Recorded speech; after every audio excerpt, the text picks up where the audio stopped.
welcome back to our continuing celebrity series, where I have the best job in the world, an opportunity to talk with fellow colleagues who are composers, who are music educators, singers, authors, the whole gamut. And I'm so pleased to have the opportunity today to talk with my dear, dear colleague and friend, Dr. Heather Buchanan. Welcome, my dear, dear friend. Thank you. I was thinking this morning as I was getting ready, how many years is it that we've known each other? And I realized, Bill, that you and I have known each other nearly 24 years. Wow. And that's nearly as long as I've been in the United States. Really? So it was back when I was a graduate student and we were on a chapel choir tour. And I'd heard about you through alumni circles and mutual acquaintances and so forth. And yeah, so that was when I first met you. I remember you in the chapel at Buchanan. Right. That was the first time. And that was nearly 24 years ago. So let's get right into it, because there's lots that I want people to know about you. For me, this whole COVID crisis, I just lost it at first, totally stressed out. What do you mean I have to do virtual performance? What do you mean I can't stand in front of my choir? And so, a crisis like this does bring about growth and change. And I want everyone to hear what you did, because you embraced the situation. You took this difficult time to actually connect with your students, and you found how to do it. Tell us about the parking garage. Oh my gosh. Everything you're talking about here begins with the philosophy that I've developed for my program. And I had done that many years ago, but with those sorts of things, you're always coming back and refining. And then several years ago, I read Start With Why by Simon Sinek. And that was at a time when there were other things going on in my professional world. And I read that book, and it was just a wonderful affirmation of many things that I'd already thought of, but it gave me greater clarity. As is often the case in the business world, they're really good at getting to the point, right? Yeah, exactly. So, we've got to think about people, process, and product. That's the chain of events, as it were, right? The problem is that so many people think in terms of the concert or the recording or the tour. They're driven by the end result. And I know when I was younger, I was too. But what I discovered, I've been at Montclair State, this is my 18th year. And when I became director of choral activities there, I was really excited because I got to start from scratch. I mean, that program was ground zero when I went there. And I decided that I was going to think really carefully about how we were going to structure things and put down deep roots. I didn't want the program going quickly and going topsy. I wanted something that would be able to weather changes and circumstances and be able to be flexible and nimble enough to be responsive to opportunities that might come our way that I hadn't envisioned. Now, with the pandemic, your capacity to see chaos as an opportunity for change really comes back to your mindset. Right? If you have a growth mindset, and this is the educator in me talking, if you have a growth mindset, then you put yourself in a position to look for possibilities. And I just decided that I didn't need to have all the answers straight away. Coming into this fall semester was very different than finishing last spring semester.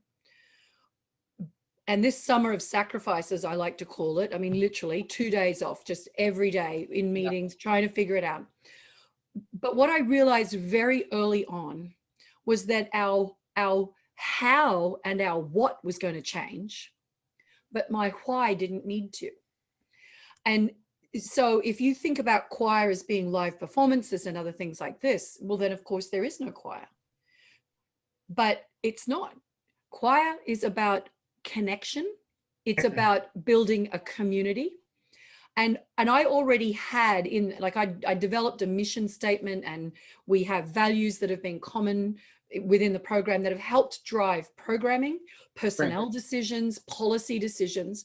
So if you're looking, and I mean, I'll just read it to you, we're seeking to cultivate a thriving, dynamic community. And by dynamic, I mean responsive, ever changing, with humanistic values, artistic excellence, and service through music. Now, as Westminster alumni, you and I both know that service through music was, beaten into us. I mean, I think we were attracted to that school because that was actually a value well before I went there, but certainly it was reinforced. But then what about the core values that matter, right? So the ones that I have come up with are integrity, compassion, and respect. So integrity is about your personal conduct and your demeanor. That's how we see ourselves. And then the compassion is about how we have compassion, not just for ourselves, but for our colleagues, for others in the community, how we show empathy and support for each other, personally and musically, to me is incredibly important. And, many years ago, I gave up on, I need the best voices in my choir. No.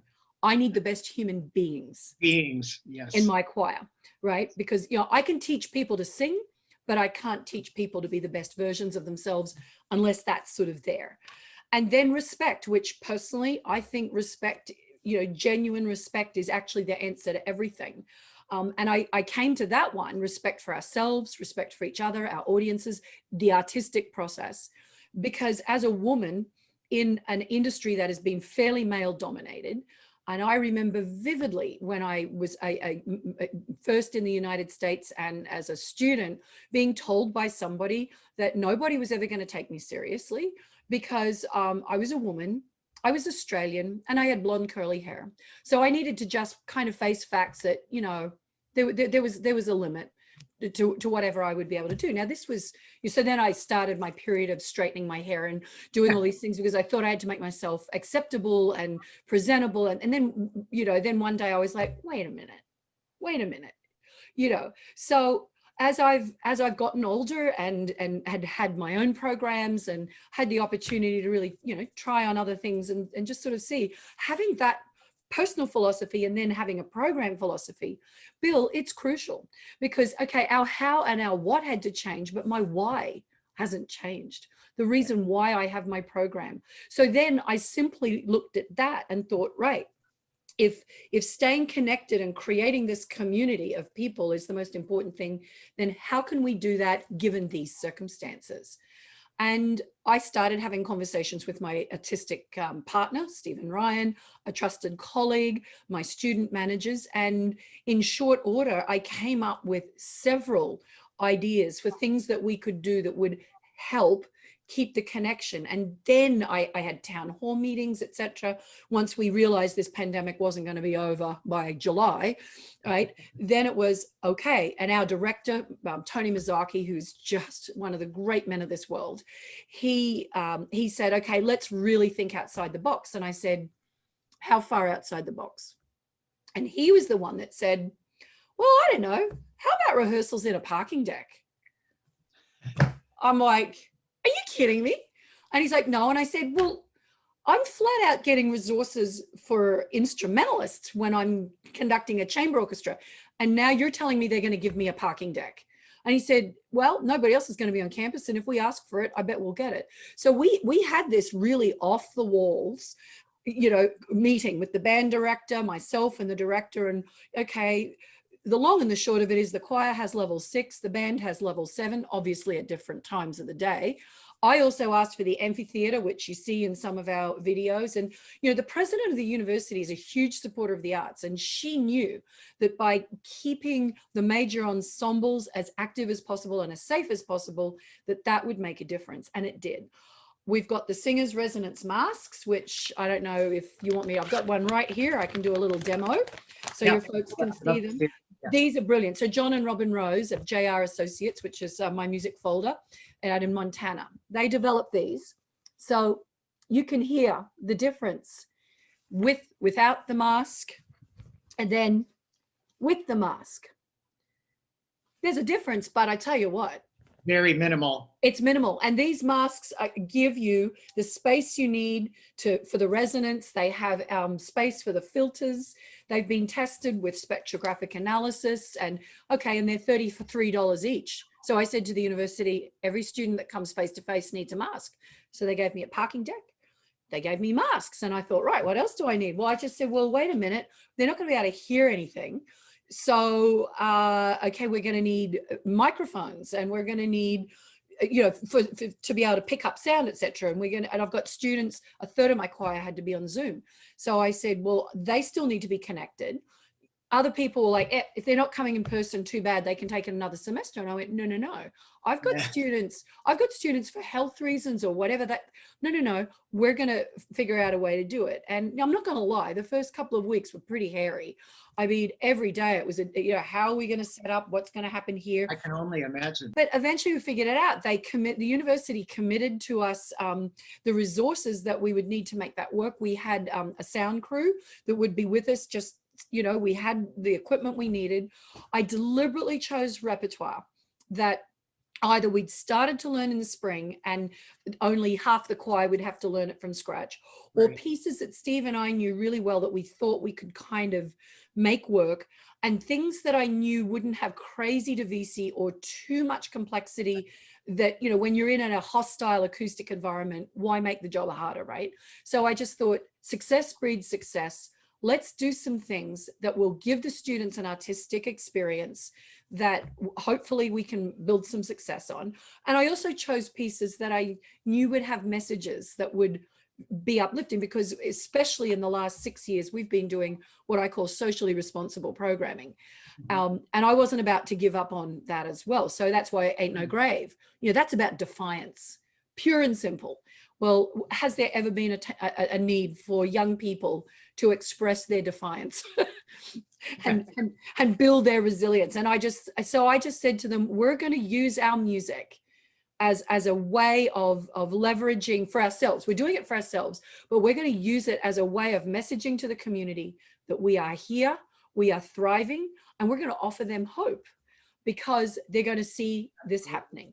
I had no idea if it would work, right?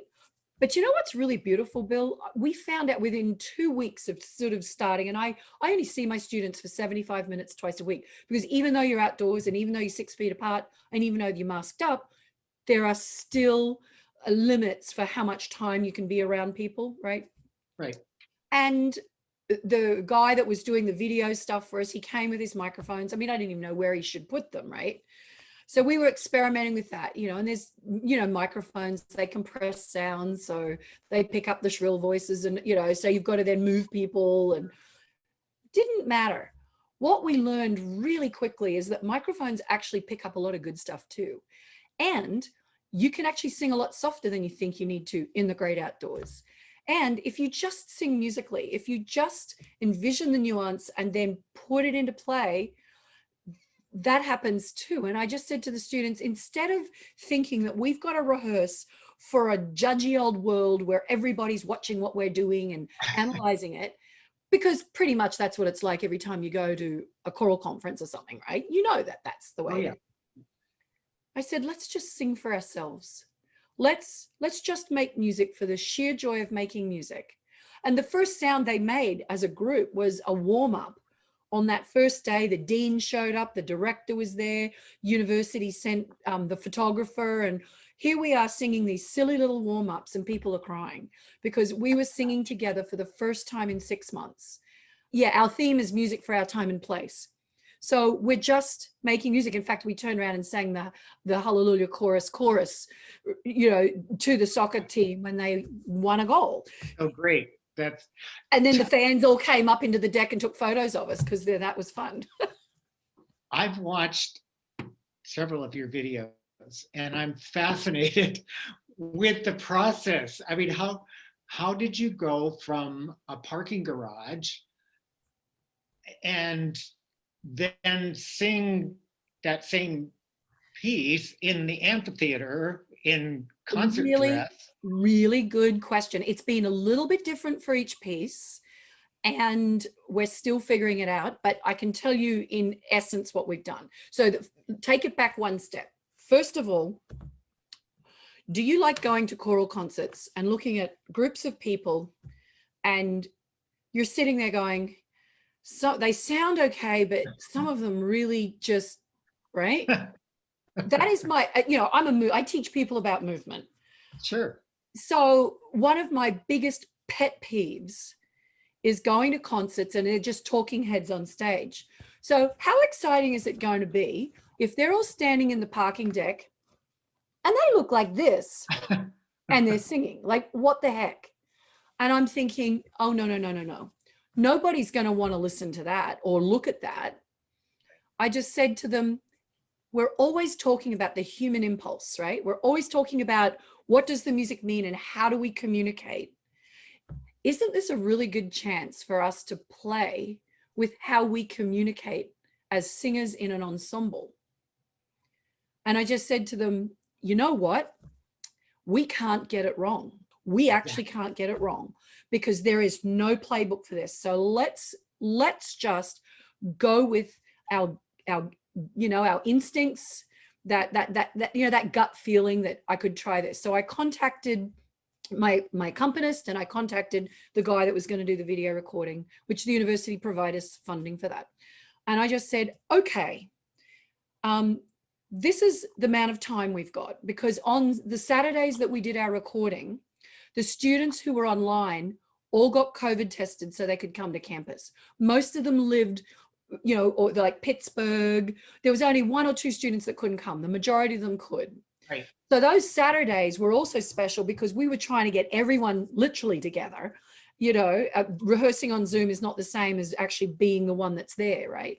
So they all show up. So the first day I said, we didn't all have the masks yet. They were back ordered. We really weren't sure. And I said, let's just try black is the color of my true love's hair and set me as a seal. Let's just see if we can make beautiful sound and we can find a way to sync up the audio with the visual. And of course, time was an issue. So what it was decided we'd do is get all of the audio in the deck, right? Okay. And then we'd all move, have a break, grab a snack, and then go to the amphitheater because right. I thought visually that would look better for an audience. Absolutely. And then I'm relying on the tech guys to then give me playback of what we've done. The first time we did it with literally, it was me using my kinesthetic memory, right? Sure. And just a little bit of a sense of how it was. We'd clocked to Tempe, and that's how we did those. And with the masks, they hide the fact that someone's mouth might not be quite the same. So those pieces were forgiving. But it was just to sort of see how much time you needed for this, what visual worked there, etc. That sort of worked. Then we had a little brainstorm and I just said, right, we're going to do Ain't No Grave and The Promise of Living. And Ain't No Grave has got American Sign Language. It's got to be precise. Amazing. And our production manager said to me, Heather, I could take what we've recorded on the video, play it back to you. He needed time to dump it onto the thing, but he said, I could play it back to you through the computer and you could see yourself conducting, right? Because the issue is lag and all those sorts of things. But he said, if you can do it with what you're seeing there, and so I'm conducting less like a conductor and more like a drum major, trying to do that. But I just said to the video guy, you don't need footage of me, just get the students, right? So we did that. We had tech glitches, we had days where things didn't work, computers didn't break, we had a student television crew that was luckily there one day with 8 cameras that got all sorts of footage we were able to use. But the long and the short of it was I didn't use headphones because the problem with the headphones is then you've got to have one ear in, one ear out. And that was another level of stuff that they said, no, we think you can do it just with seeing yourself here, and we play back to the choir what they hear. So they were actually singing to themselves, right? So lip syncing, but they were actually really singing, right? Yeah, tell because they have masks on, so. Right, yeah. But with Ain't No Grave, you had to have the rhythm and stuff. Oh, yeah. But it worked. And so we did that. Now for the promise of living, I've got a friend who's a voice teacher and she's a wonderful director as well. She was my director for Matthew Shepard. And I said, Karen, it was an opera chorus. And I said, you know, nobody wants to look at, there's the choir and everybody's standing there and they're all moving Right. in the elbow and looking Tyrannosaurus Rex or waiters. You know, I said, I'm over that. I said, what about if we did sort of this MTV idea? I came up with the idea of choral videos. So it was like MTV-ish inspired. So she got on board and we did some little scenes, which you saw in The Promise of Living, where, you know, some of the kids were on a hill, you know, and obviously some of them are on the mascot. Yeah. right. And the boys found the fall leaves and they're sticking them in their pockets, and the girls are, you know, as we went along, we did 3 recording days in total before we had to go back online. And as we went along, the students got, and then I get footage to play back to them subsequently, right? The students have learned a lot about what they think they're doing doesn't actually look like what they think they're doing, right? F.M. Alexander called that debauched sensory perception. Well, we've had some really good lessons. Yeah. In that same as virtual choir, when they record their part and they send it into you, and then you've got someone in tears like, I've recorded this 33 times and I still don't like the way I sound. And you're like, I wish the tenors would record it. No, I'm kidding, right? So you've got the kid that does it once, and then you've got the student that does it 33 times. But the point is, they all discovered that, you know, ensemble is about the team, and things are different when it exposes you, right? So we've used this last part of the semester to do a lot of reflection and so forth, but that's been our basic process, playing our footage back that we just got. I'm using my kinesthetic memory a lot, Bill. I really am. And I'm watching, they have a camera set up on me that's just watching me conduct, and I'm watching that. So when you see me conducting, oftentimes you'll see me looking down a lot more than I normally would, because I'm having to have eyes in places that I wouldn't normally. The other thing that I'm doing is I'm conducting differently. Like I look, I'm like, oh my God, it's like everything's up and out here. But the point is, the students are miles away and around and got people behind me. So when I was conducting like I normally would, people were complaining, we can't see, we can't read that. So I've actually really had to adapt. And what I've found with the gesture is the most important thing has just been keeping the fluidity, the space, the motion. And a lot of the really fussy stuff, we've taken care of that through our coaching, because the minute I start getting too small, too compact, half the choir can't see you. Everybody's experimenting. It's really quite liberating. It's what it's all been about. And thank you, because you answered my question about how, because I was watching these and thinking, now, is she watching herself conduct? And then, you know, so yeah, so it's great, but it was all experimentation. And that's what my singers had to deal with here.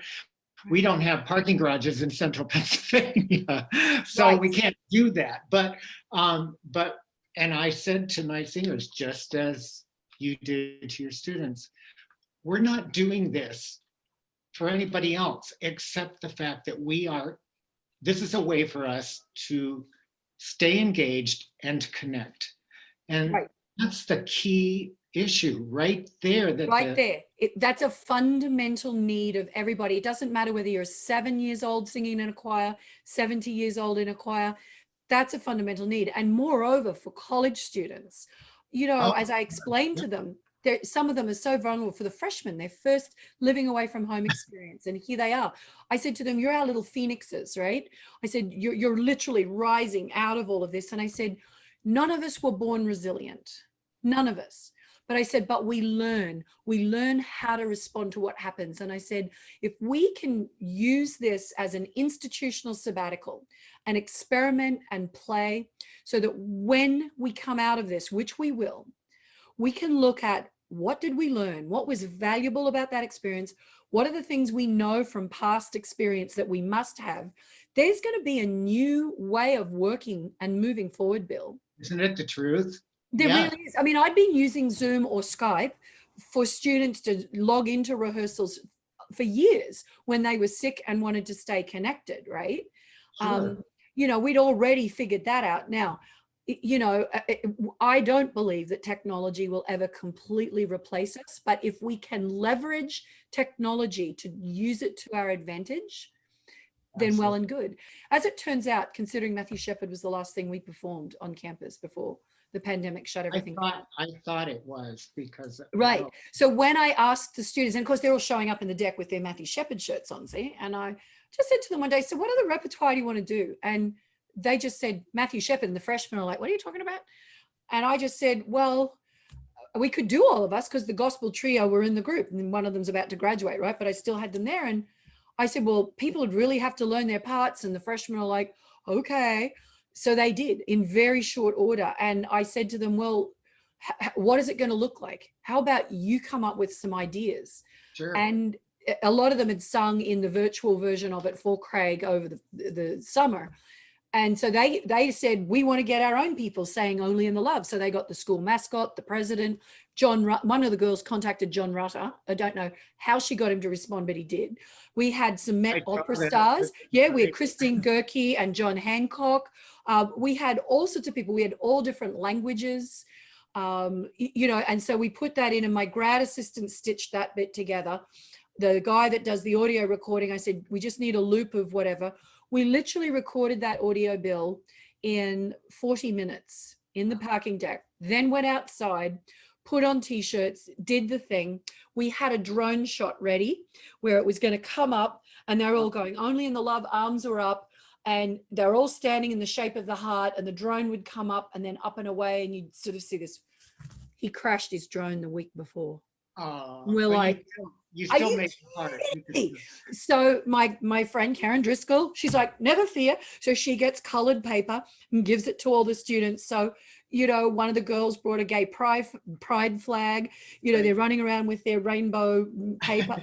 They did. I mean, every step of the way, it was, we had twice as many good ideas as we could implement. But the point was the students had a voice. They wanted it. Those recording days went from 10 to 4. I thought they'll all complain about having to give up so much time. Well, in a pandemic, they've got nothing else to do. So that was fine. Nobody complains about rehearsal. Nobody complains about learning music.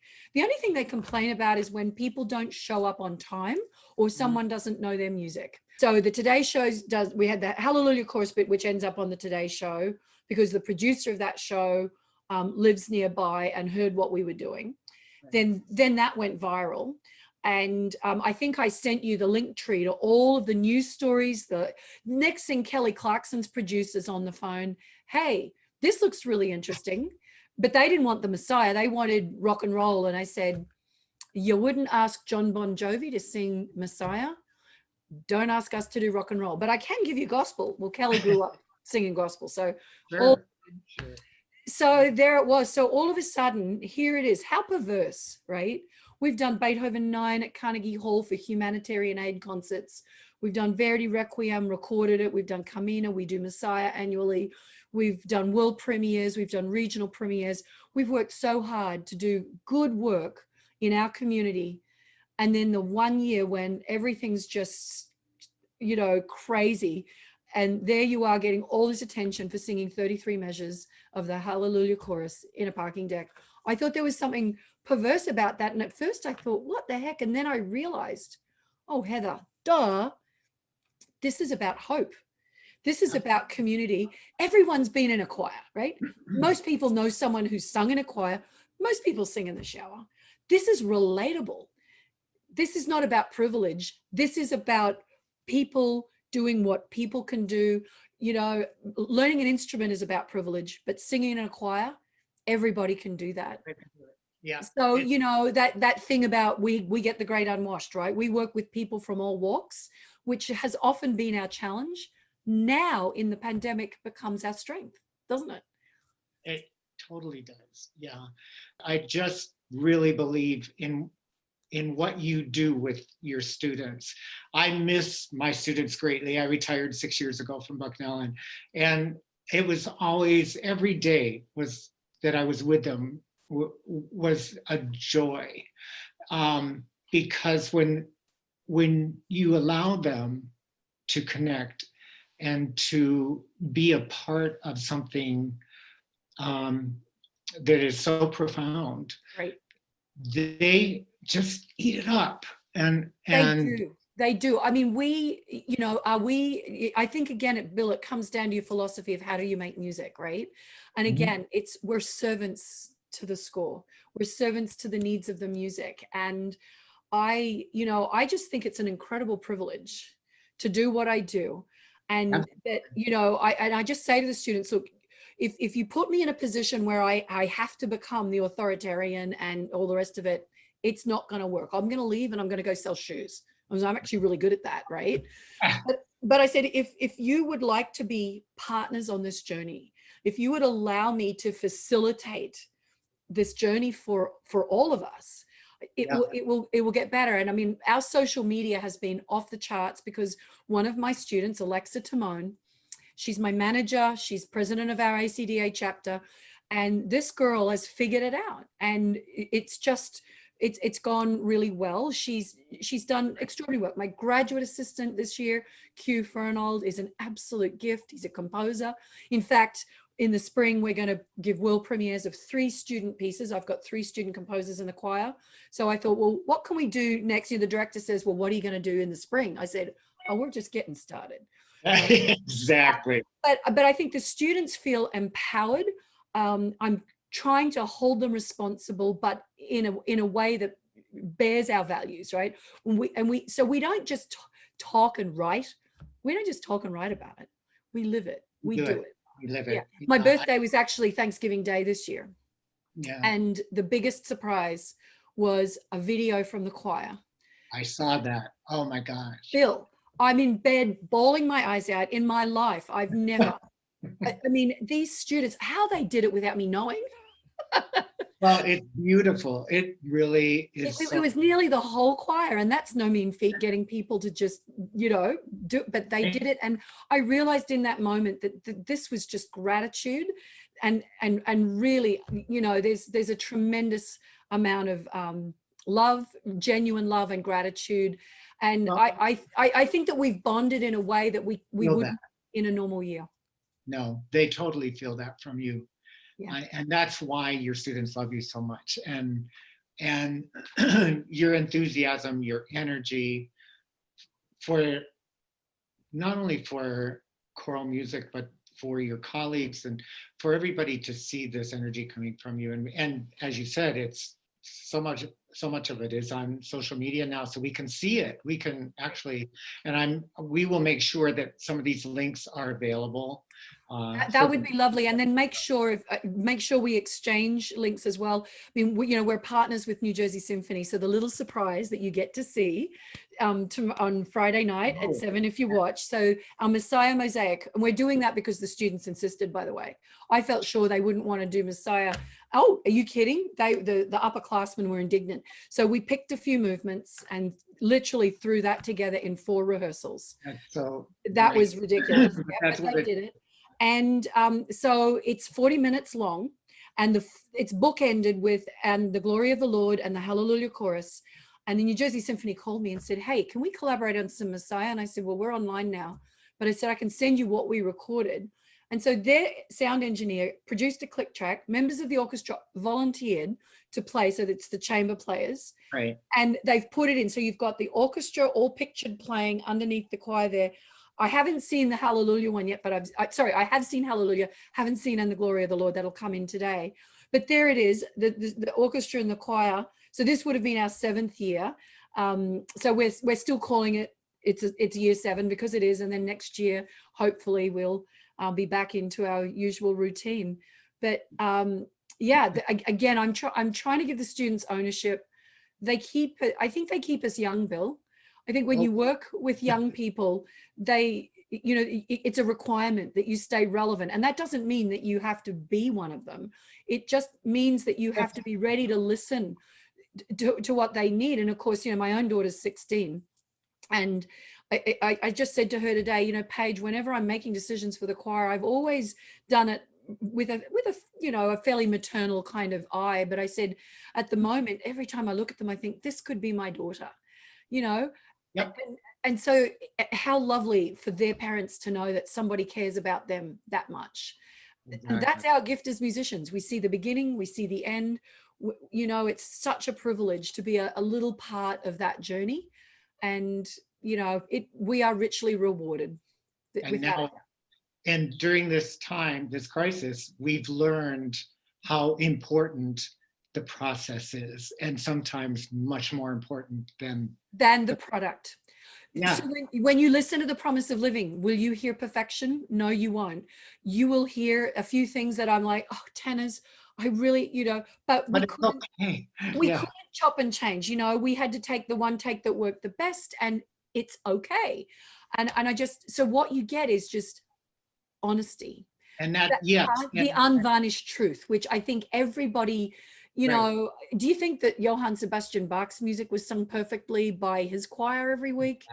I don't think so, right? No, so we've got to stop this obsession with perfection. And I think we need to think in terms of connection and excellence, with the emphasis on connection. That's where I am right now. And bravo. I have loved this, Heather. Thank you. Thank you so much. We appreciate it. Good. Love to see you in person soon. The song.